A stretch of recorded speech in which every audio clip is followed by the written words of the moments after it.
All right, joined now by Austin Kaiser, winning caddy with Xander Schauffele at the Travelers over the weekend. Congrats, man. Yeah, thank you. Appreciate it. Yeah, I just wanted to get some insights on some psychology down the stretch, and I can't take credit for this question. It comes from one of Xander's biggest fans, a guy named Nagels Bagels. He's a huge Team Xander guy. He was out there following you guys last week. Um, he was wondering, he's like, you guys had a view of Thagala in front of you on 17. You saw him make birdie, and then you kind of saw what happened on 18. I guess, how did you navigate that stretch from a psychological perspective, and then maybe just talk us through 18 a little bit? When he birdied 17, me and Xander didn't even look at each other. It was all business at that point. We knew what we had to do. We knew we at least needed one birdie coming in.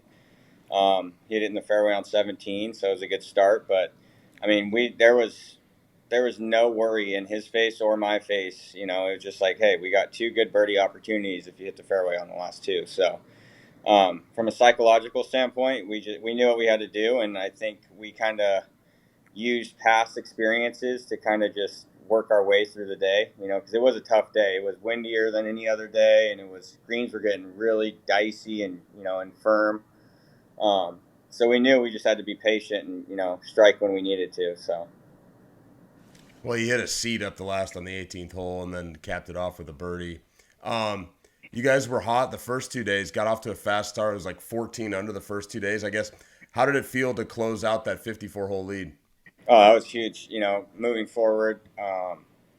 You know, we haven't done it in a PGA Tour event, but we did it at the Olympics this year, which I think helped him out tremendously.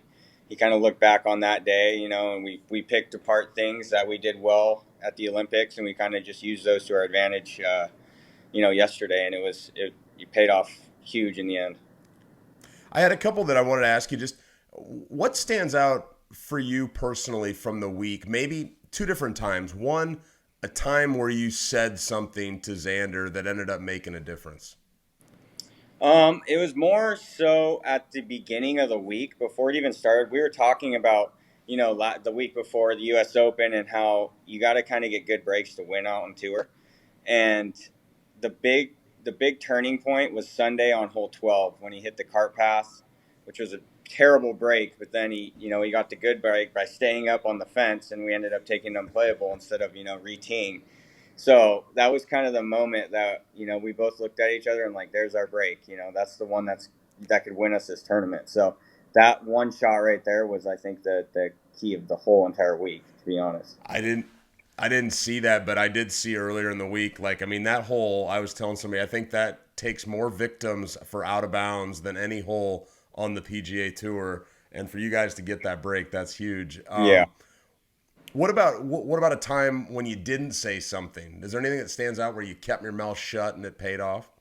Um, he was putting really well all week, and there were a couple reads where we were kind of in between, and I let him kind of go with his feels. We kind of had a routine this week where he I would stand behind him, and he'd kind of ask how it looks. And there was a couple times where I was like, man, I don't know about this read, but he's like, I just feel it, like I feel it. So I just let him go with it, and he putted tremendously this week. So I owed to him that he putted great. He had great feels throughout the greens, and it was I just tried to stay out of his way, honestly.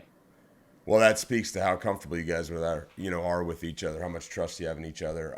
What was the celebration like afterwards? We he had a lot of media. I ended up getting him and myself, and his uncle was there. We got some Stellas and just kind of he signed some flags, and we just drank a couple beers. I was pretty exhausted and dehydrated because it was so hot out there that two beers hit me pretty hard, and I was like, I don't know if I could drive right now. So, but yeah, it was fun. We ended up flying back private to Vegas, so it was just me and him on a private jet, and we were drinking some wine and just talking about the week and everything. So it was awesome. That's awesome, man. Hey, well, congrats again. Yeah, thank you. Appreciate it.